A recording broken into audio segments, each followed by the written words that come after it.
And here we are. Hello to Mónica Mancillas. Did I pronounce your name properly? Perfectly. Good morning. Mm, Muchas Good gracias. evening to you. And hello to all our viewers and listeners across the world. And I am Mel Rosenberg, the host of the Children's Literature channel of the New Books Network.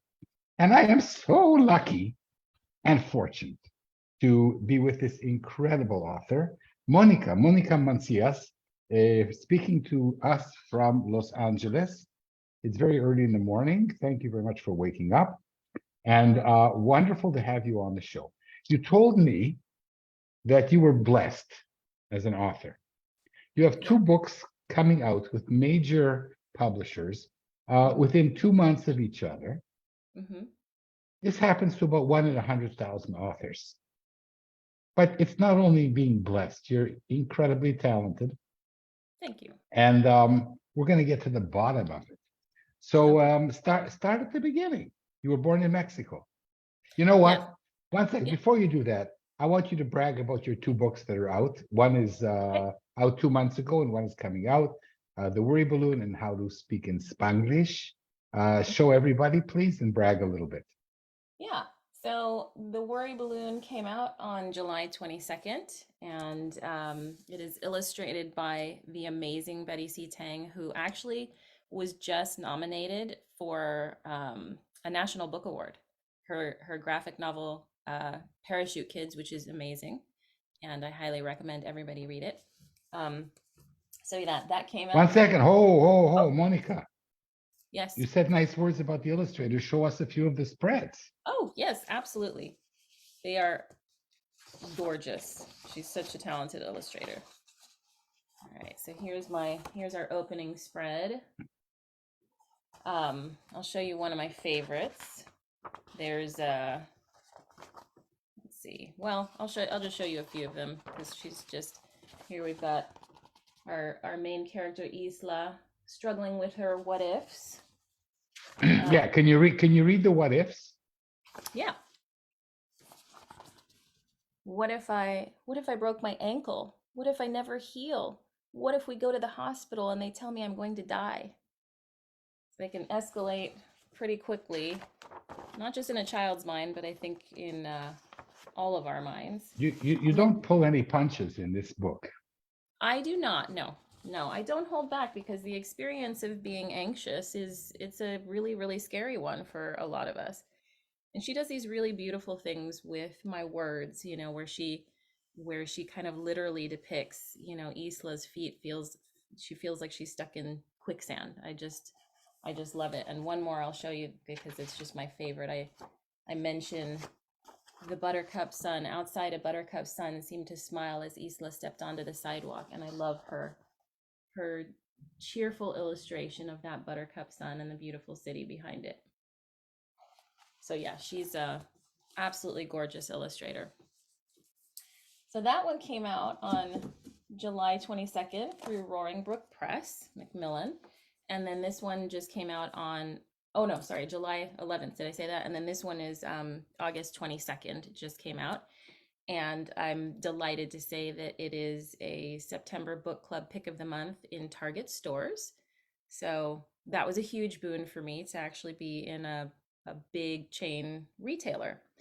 And it's all about a little boy who loves to speak in Spanglish, and his abuelita is more traditional and believes that you should speak Spanish at home and English at school. And of course, he tries it her way and is not very happy, and then winds up converting her and teaching the whole community how to speak in Spanglish.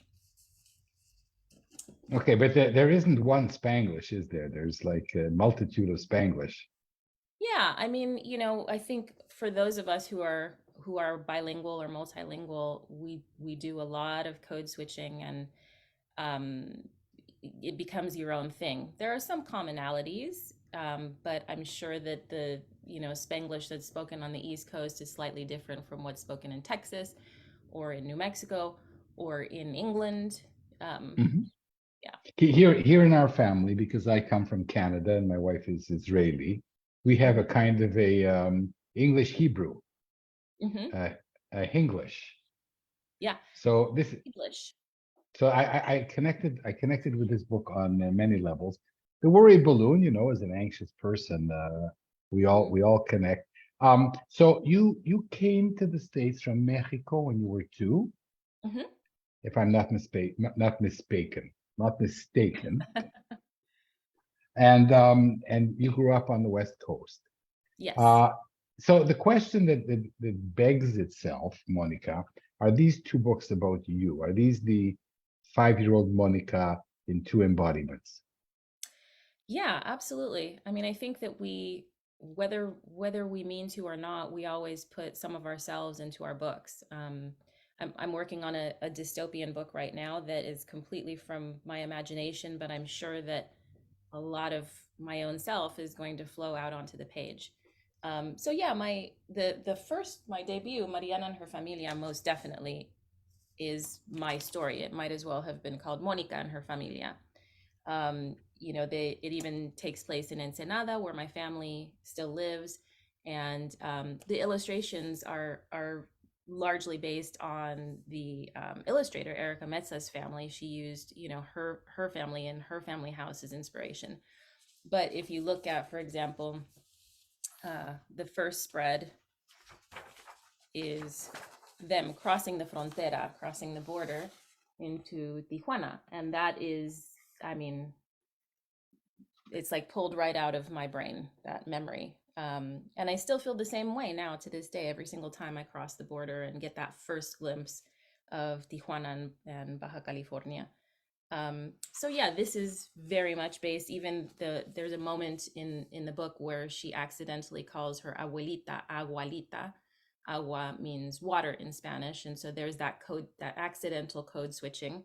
Although that's not English and Spanish, it's just Spanish on Spanish. But yeah, I did a lot of that kind of, you know, making mistakes when I was little, and so that happened to me. I'm a Um, big proponent of making mistakes. yeah, how else do you learn, right? And some of the best things come from mistakes. Yes, I'm writing a whole book about it. Nobody will publish it because it's all full of mistakes. Um, let's get back to you because you are awesome. So you're an overachiever. Yes. You studied anthropologia Mm-hmm. or whatever. You're a piano teacher.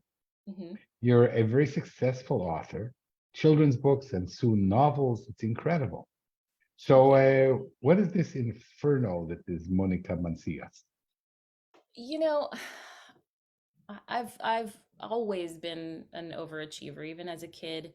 I think it comes from, if I'm to psychoanalyze myself, I think it comes from, my parents divorced when I was young, and I didn't have a lot of control over the decisions that were made at home. So I think I loved school because it was the place that I could control things. If I could control the outcome, if I studied hard and did well, I knew that I could get a good grade. I knew that I could get the approval of my teachers.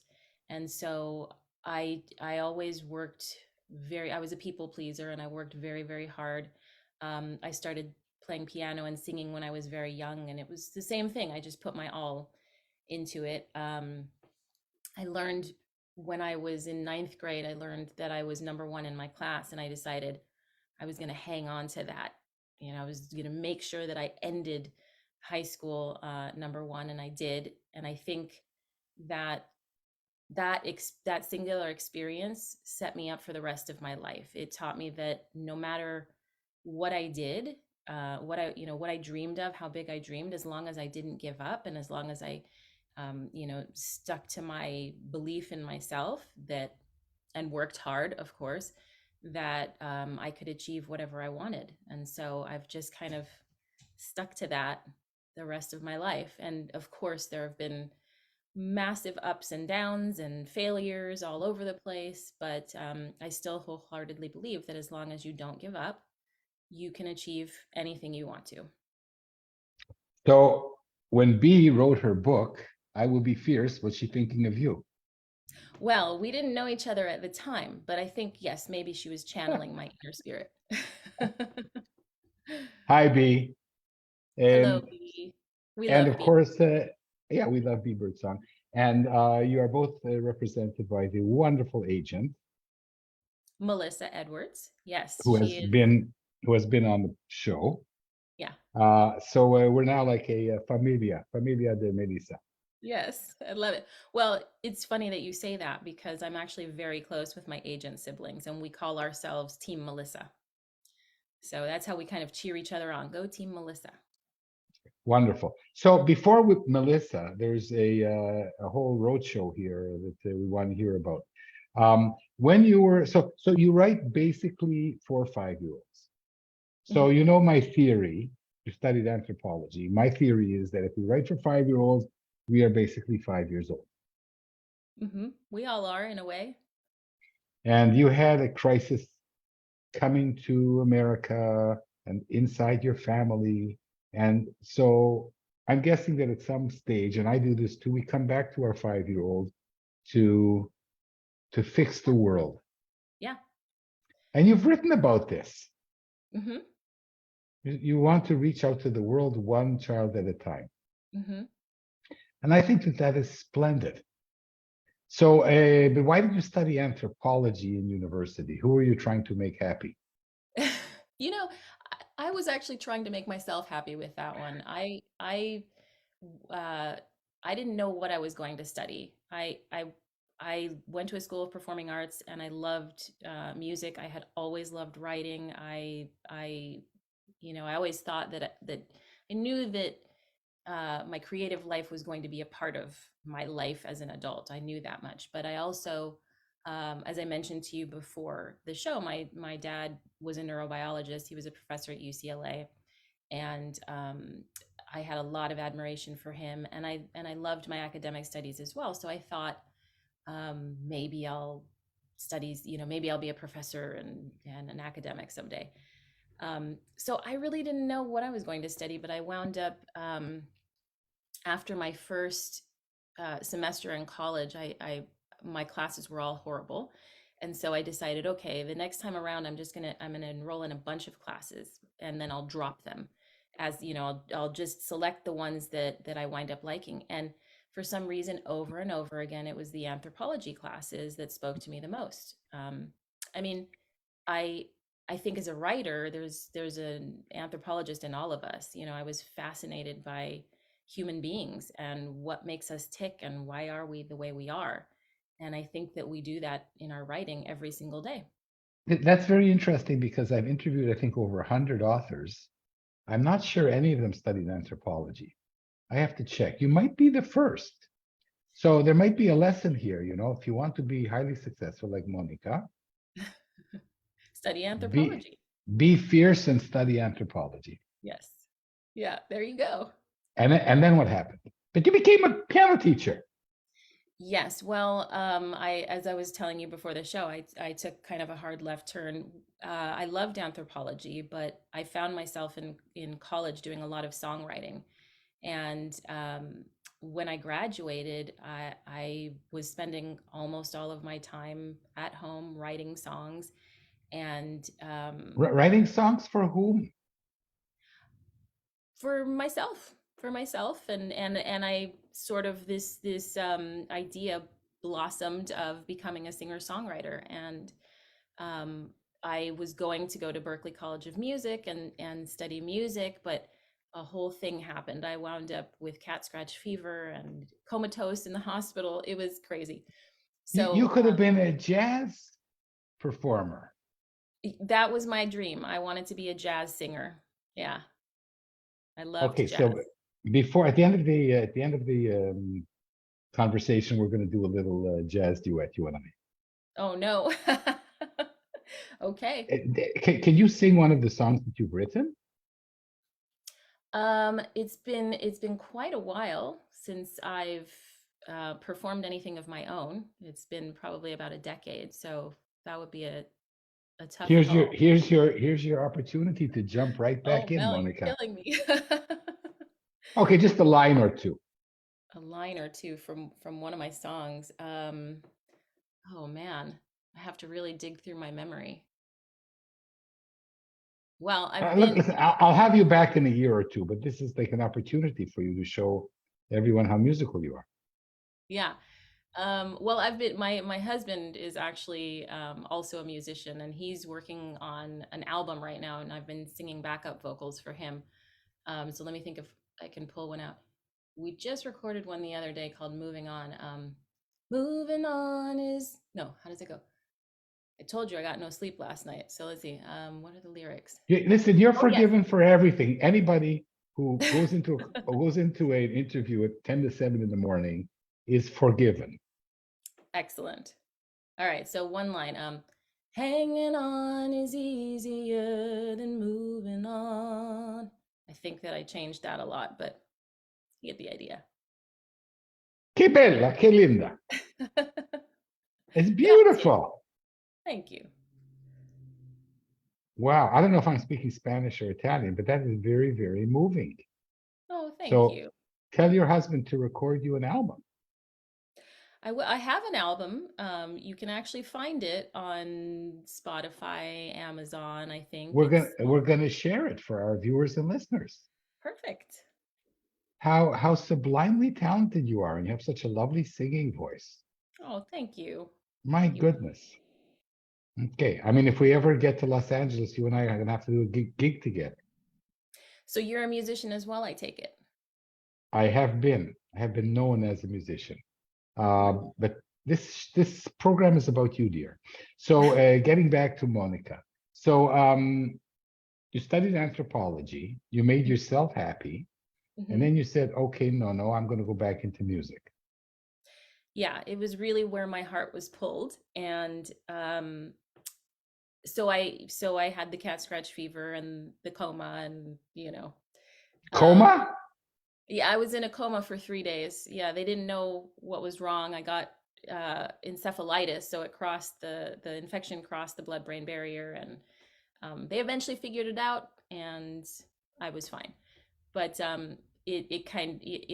it derailed my plans a little bit. So I wound up deciding, okay, I'm just, you know what, I'm going to move to Los Angeles and just give it a go. And I wanted to learn production and produce my own albums. So I got work at a small recording studio, and then eventually wound up at Musicians Institute, which is like a contemporary college of music for those who want to go into the industry and be rock and roll stars, that sort of thing. Um, so I worked there. I wound up as the director of the audio engineering program and worked there for about 9 years, and then got married and had a baby and decided I wanted to stay home with my daughter. So So um, every 10 years you do make a about yeah, turn. yeah, that's about right. Yep. We are kindred souls, my dear. We are kindred souls. Sounds like So and then you woke up one morning and said, enough of music, I want to write children's books. Well, I like I said, I had always loved writing. I mean, I have boxes full of everything I ever wrote from the time I was little. I saved everything. And because it meant something to me, it really did. And that was always kind of the back burner dream that, okay, I'm going to be a professor, and then I'm going to tour the world as a musician for 10 years, and then someday I'll sit down and I'll write my novel. And I had tried here and there. Every few years I would have an idea and I would sit down and write something. But after my daughter was born, as I said, I left my career behind, and I had this hunger for a creative outlet and a new career. And I started teaching piano part-time just to have something to contribute, but also I could still be home with my young daughter. um, and we were reading children's books together every single day. I was taking her to the library. We'd come home with this massive stack of books. I was reading to her all the time. And so I just started getting ideas for my own books and thought, well, maybe I'll take a stab at that. And I did a Google search, how do you become a children's book author? And kept coming across SCBWI. And I was, what is this SCBWI thing? and I eventually wound up becoming a member and going to my first conferences and forming my first critique groups. And How many years ago was this? This was I joined, I believe, in late 2017 and went to my very first conference in spring of 2018 and signed with Melissa at the end of that year. It was incredibly fast. and how did yes, you are a rocket. Yeah. Wow. So how did that happen? Melissa, well, I went through SCBWI, can't say that this morning. SCBWI. I applied for a local mentorship program through the Los Angeles region, and I won a mentorship with Andrea J. Loney, an amazingly talented kid lit writer. And so I spent 6 months with her, and one of the first things she told me is, you have to be on Twitter. Why are you not on Twitter? The artist formerly known as Twitter, now known as X. Um, and I grudgingly joined Twitter, started following authors and agents and editors, and I was such a novice. I knew nothing about publishing. I was learning as I was You going. sure learned quick. Yeah. I just I just put my all into it. I really did. I think more than I've ever done with any of my other pursuits. And I started participating in pitch events and participated in DV Pit, which was for marginalized creators. And Melissa liked my pitch, and we were on the phone within a week. It was her birthday. Sweet, such a sweet thing. It was her birthday when she liked my pitch, and um, yeah, we were on the phone within a week. She offered representation, and the rest is history. Did, did you realize how lucky and but lucky maybe is not the right word because you're super talented, but this Oh, I falls was on own there's less than 0.1% of Yeah. authors. Yes, I was lucky. I do recognize that. I think you do have to have talent. I think you have to work hard and you have to show up. And I did those things, but I do and I did recognize the fact that my timing um, was impeccable. I got extremely lucky that Melissa happened to find me in that way on the day that she did, when I was still really starting out, and again, very green. I was very, very fortunate. Let's zoom forward to your most recent book, which Mhm. is Spanglish, How to Speak Spanglish. And it sounds like a manual, but it's anything but a manual. It's a story. Mhm. And I love it. You want me to tell you why I love it? Yeah. First of all, grab it and a few words about the illustrator and the publisher. Yes. So this book is published through Penguin Workshop, who I have to say I absolutely adore. My editor, Elizabeth Lee, is just such a gem. She is amazing. And my publicist, the design team, everybody, the publisher, they're all just such a lovely, amazing team. And they've put so much behind this book. I'm just incredibly fortunate to be working with them. And the illustrator is the very talented see, I can't speak this morning, Olivia de Castro. And this is actually, I believe, her debut picture book. And she just did a beautiful job. I love the bright color palette that she uses. And yeah, it's just absolutely gorgeous. I'll show you a couple of spreads here. Mm. Show everybody else. I've seen the book and Yeah, loved it. And I'm good. going to tell you and everybody else why I love it so much. Okay, so just the opening spread here. You can see Sammy is a character. He doesn't just like to mix up his language. He does things his own way. So he likes to put ketchup on his chilaquiles and salsa on his hot dogs. He peanut butter and jelly on his abuela's tamales, which is a little strange. But yeah, he likes to do things his own way. I love this spread as well. He's saying wacha. Spanglish. So yeah, absolutely gorgeous illustrations. And now I'm going to tell you why I love the book Yeah, and tell us. everybody else. Because it looks like, I mean, you have the sensibility of a wonderful author with your with your background as a child, your angst, but you're also a teacher. Hmm. So there's also lessons, but Spanglish is a double-edged sword Hmm. because on the one hand, right, there's the moral here that it's okay to be different. It's okay to, to put peanut butter on your hot dogs and so on, and it's okay to speak Spanglish. Hmm. But what's incredible is it's very anti-establishment Hmm. because you know Spanglish doesn't exist. It's not a real language. It's not according to the rules. It breaks all the rules. You want to be American. You want to fit in. Boiling pot. Yada yada yada. Yeah. And that's what I love about it. That it has these two hats. In one hat, you have to. It's a book about being able to be your own person, but it's also a book about fitting in, but Hmm. fitting in your own way. I love it. Thank you. Thank you. I love that perspective.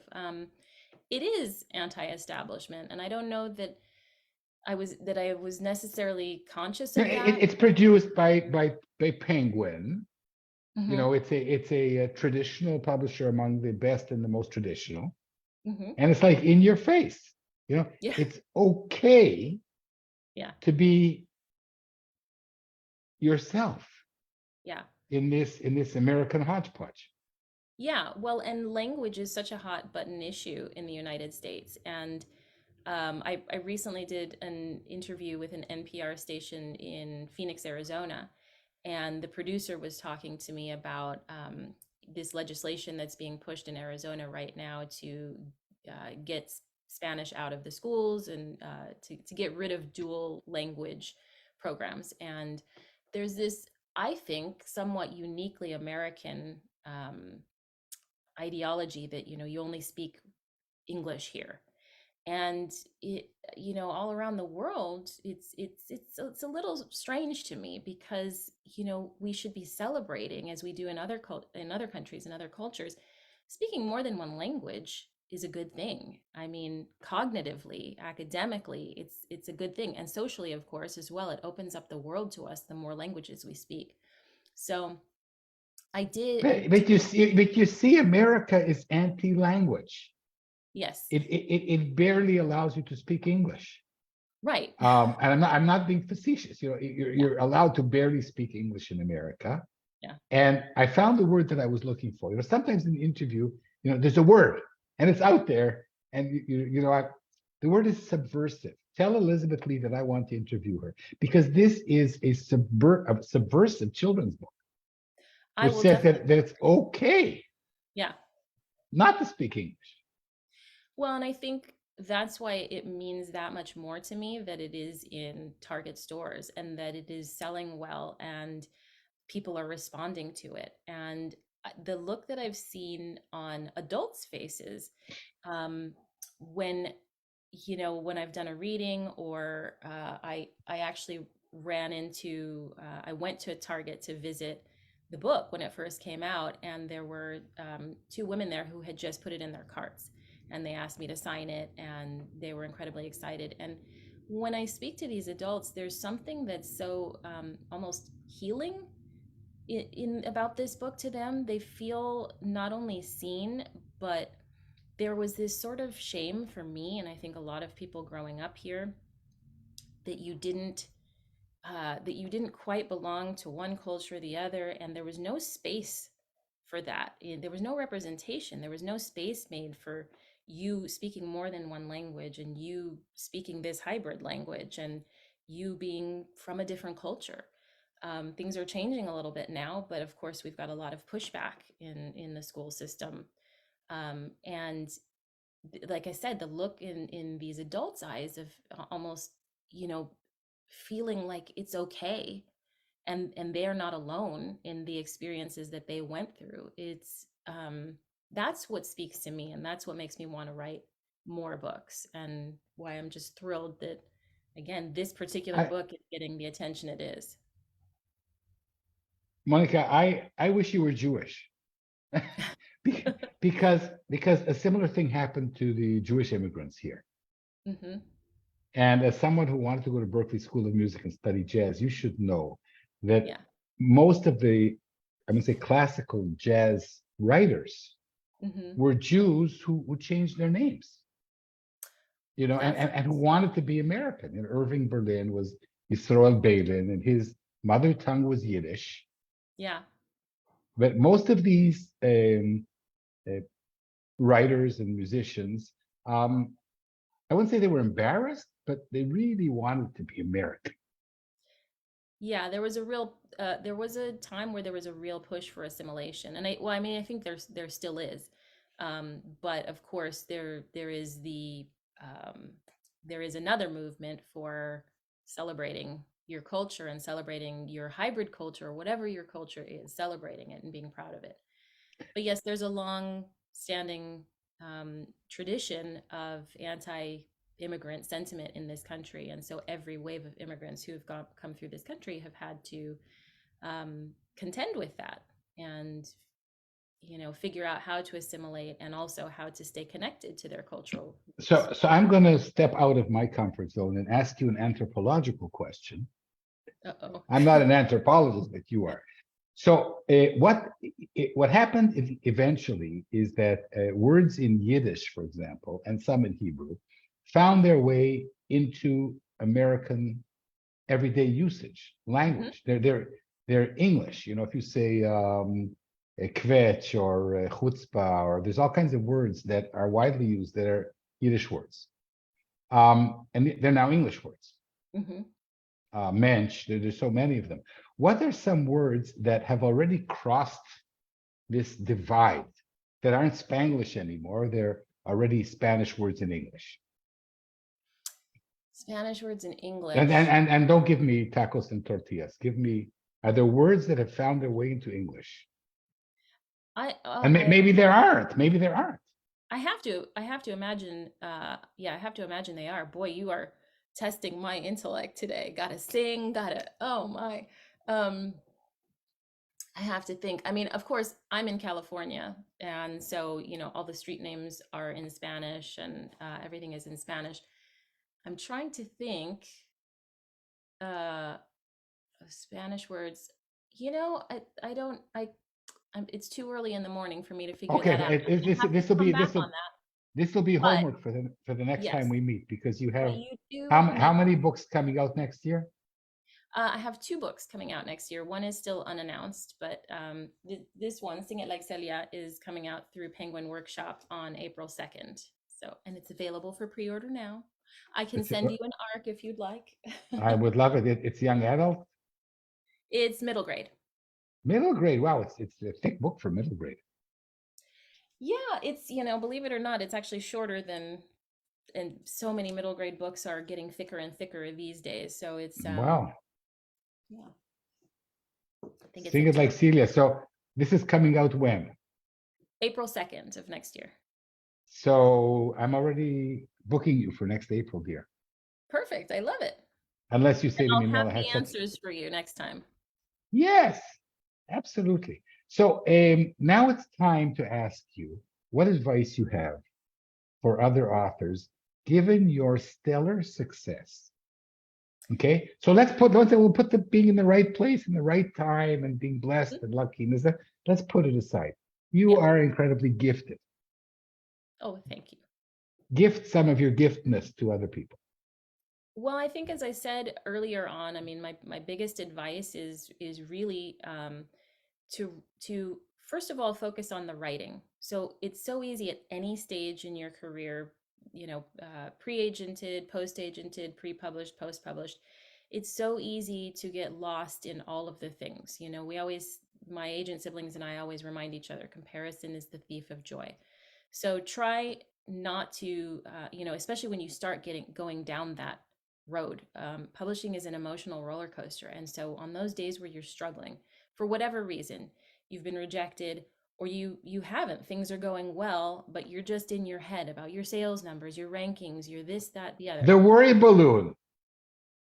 Yes, the worry balloon. Put those worries in a balloon, and one of actually no, that's uh what I was gonna say is to be tenacious in your fixation on the love of writing. So come back to that. Anytime I'm struggling, I just come back to, well, why do I do this in the first place?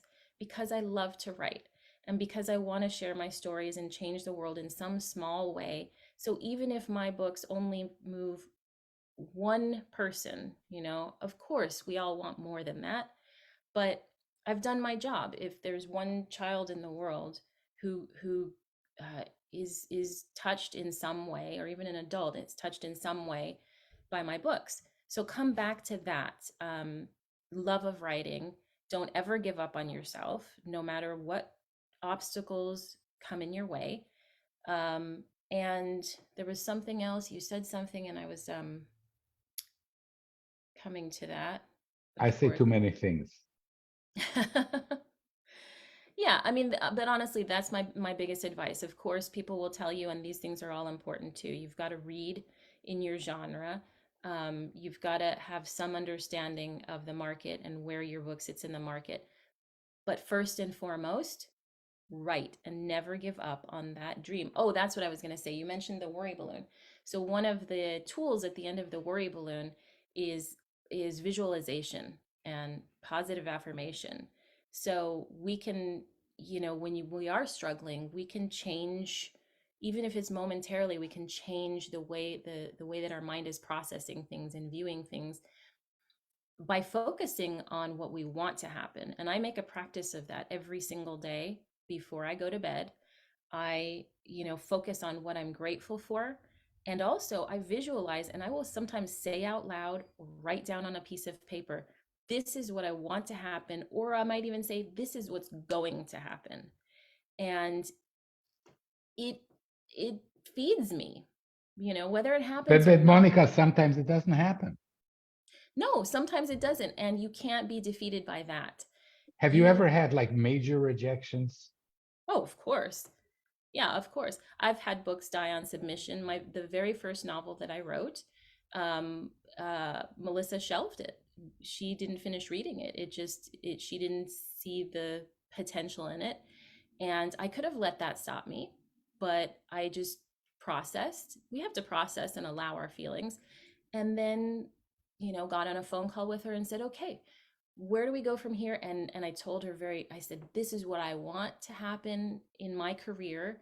And she said, I absolutely see that happening for you. And so I moved on to the next thing. And that's what you have to do. You just keep moving forward. Incredible. So we have a couple more minutes. I didn't ask you, what were your favorite children's books as a 4 and 5-year-old? Oh, as a 4 and 5-year-old, my parents, I didn't get a lot of, I was part of that latchkey generation. So my parents didn't take me to the library a lot. I did, once I was in school, I did get to go to the school library. I remember one book as a kid that my parents bought me, something about a turtle. It's all I remember. But when I was older, Bridge to Terabithia was one of my favorites. Rana the Robber's Daughter was another favorite. Those are the two that I really remember. I loved the Choose Your Own Adventure books. And Um, picture books that you loved reading to your daughter when she was 4 or 5? oh my goodness, so many. I loved The Last Stop on Market Street was one of my favorites. Abuela Mengo and Me by Meg Medina was another favorite. Island Born, I loved, by Juno Diaz. So many when she was little. And, the industry was only starting to diversify when she was littler. And so now, of course, there is just a plethora of these gorgeous books by BIPOC authors that I wish, she's in a new stage now. I wish I could read them to her, but I still buy them for myself, or, check them out for myself. Incredible. And and now the part that we've all been waiting for. Before I started doing the interviews with NBN, everybody had to sing on my show. Oh, Now it's yeah, now and usually a Beatles song, but now nice. it's only reserved for the very few. Okay. And I'm going to ask NBN not to splice this out as they may, because for me, Monica, everything is connected to everything, and Mm, your beautiful singing ability is definitely connected to your new book on Celia, and I'm mhm. sure that part of your sensibility is musical, and I would argue also based on I think Michael Spivak's book that basically language is music. It Um, is, yeah. so what the standard shall we sing together? Oh, I don't know. Do you have a favorite? Oh, my favorite is whatever your favorite is. We'll do 4 bars each. Okay. The ones that are coming to my mind, like the first one that came, Sinatra and Nat King Cole, those the old stuff. Look at me. yeah. Well, the first one that came to my mind was Candy, but I don't know if that's a good duet song. It's wonderful. Yeah? Wow, Candy must be 100 years old. It was the first one that Wow, popped into my head. wow. So do you want to start or shall I? Well, I'll start if I can remember. Okay, but Candy. then we have a 1 second. Hold on a second. We Yeah, have yeah. a thing of arranger candy. Okay, go ahead. Candy. Is that okay? Is that good key? And I'll live with it. Like I'm here Okay, for you, not the okay, okay. Candy. I call my sugar candy because and I'm sweet. Oh, because I am sweet on candy, and candy's sweet on me. he understands me. My understanding candy. And candy's always handy when I need sympathy. Uh, I he wish there were Oh, yes. more of I her. wish there were far more of him, so I could love much more of him. I don't know the words that He continue the has bridge. taken my complete heart. I got a sweet tooth for my sweetheart. Oh, candy, I call my sweetheart candy Uh, until Candy, I. always candy, because I'm sweet on candy, and candy sweet on On the me. da, da, da, da, da, da, that was Love brilliant. it. Wow, Wow, it's the first time I've sung jazz in decades. Love it. I can't say the same thing. I should be better. That was fun. I love that. Of course, it was fun. So, is there anything I haven't asked you, Monica? Golly, I don't think so, Mel. You've asked me everything. So, until the next time, which will be when your next new book comes out, I want to say muchas gracias De to nada, muchas the gracias a ti. muchacha de enfrente. And it's been a real joy having you. So this is Mel Rosenberg for the Children's Literature Channel of the New Books Network. And I've been here with the incredible author, Mónica Mancillas, who has 2 books coming out this summer, How to Speak Spanglish and The Worry Balloon. Both of them incredible books. Run out and buy them. Mónica, thanks so much. Thank you so much, Mel. Regards to B, regards to Melissa, and ask Elizabeth if she wants to be on the program and tell me how she was brave and published your wonderful story. I most definitely will. Thank you so much, Mel. This was so much fun. I had more fun, trust me. I doubt that. We're not going to Bye. fight. Bye.